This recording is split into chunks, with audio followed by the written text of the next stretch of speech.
अब आइए चलते हैं अपने अगले भाग हमारी धरोहर में, जिसमें हम जानेंगे सांची के बौद्ध स्तूप के बारे में। तो दोस्तों, जिस तरह भारतीय इतिहास विश्व के सबसे प्राचीन इतिहासों में से एक है, उसी तरह यहाँ मौजूद इतिहास की विरासतें भी काफ़ी प्राचीन हैं। इन विरासतों में एक है सांची के स्तूप, जो एक बौद्ध स्मारक है। यह 3वीं शताब्दी ईसा पूर्व से 12वीं शताब्दी के बीच के हैं। यह स्तूप आज के समय में एक प्रसिद्ध पर्यटक स्थल है, जो मध्य प्रदेश राज्य के भोपाल शहर से लगभग 46 किलोमीटर दूर सांची गांव में स्थित है। यहाँ पर 3 स्तूप हैं और ये देश के सर्वाधिक संरक्षित स्तूपों में से एक है। सांची को 1989 में यूनेस्को की विश्व विरासत स्थल सूची में शामिल किया गया। इन स्तूपों की खोज वर्ष 1818 में एक ब्रिटिश अधिकारी जनरल टेलर ने की थी, जिसके बाद ब्रिटिश सरकार ने सर जॉन मार्शल को इसके पुनर्निर्माण का कार्यभार सौंपा था। 1912 से 1919 तक इस स्तूप की संरचना कर इसे पुनः खड़ा किया गया। यह स्तूप भारत के सबसे बड़े स्तूपों में से एक है। इस स्तूप के निकट सबसे प्रसिद्ध अशोक स्तंभ, जिसमें सारनाथ की तरह 4 शेर शामिल हैं। साथ ही यहाँ बड़ी संख्या में ब्राह्मी लिपि के शिलालेख पाए गए। सर जॉन मार्शल ने वर्ष 1919 में इसे संरक्षित रखने के लिए एक पुरातात्विक संग्रहालय की स्थापना की, जिसे बाद में सांची पुरातत्व संग्रहालय में परिवर्तित कर दिया गया। दोस्तों, अगर स्तूप निर्माण की बात की जाए तो इस ऐतिहासिक स्तूप का निर्माण मौर्य साम्राज्य के प्रसिद्ध शासक अशोक द्वारा 3री शताब्दी ईसा पूर्व में किया गया था।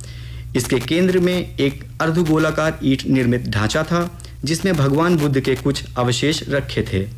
इसके शिखर पर स्मारक को दिए गए ऊंचे सम्मान का प्रतीक रूपी एक छत्र था।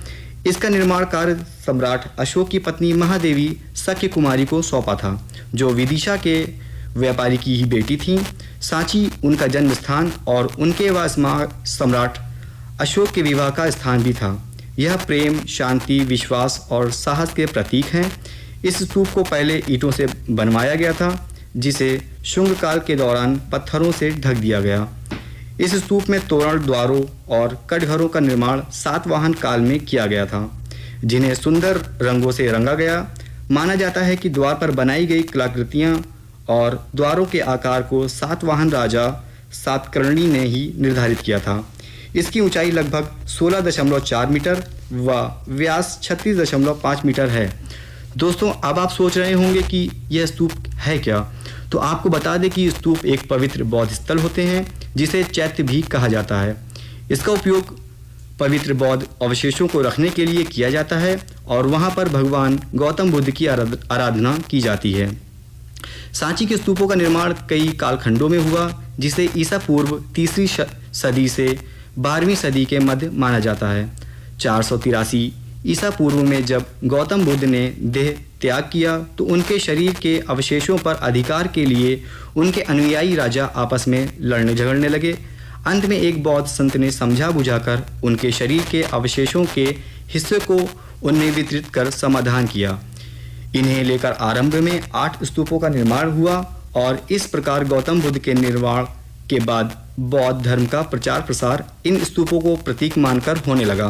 सांची के स्तूप दूर से देखने में तो मामूली अर्धगोलाकार संरचनाएं लगती हैं, लेकिन इनकी भव्यता, विशिष्टता व बारीकियों का पता सांची आकर देखने पर ही लगता है।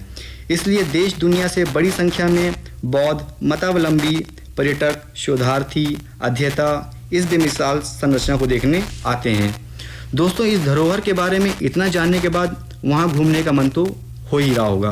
तो वहाँ सुहावने मौसम का आनंद लेने और बौद्ध धर्म के प्राचीन आश्चर्यों को देखने के लिए आप जुलाई या अक्टूबर से मार्च के बीच किसी भी समय सांची की यात्रा की योजना बना सकते हैं।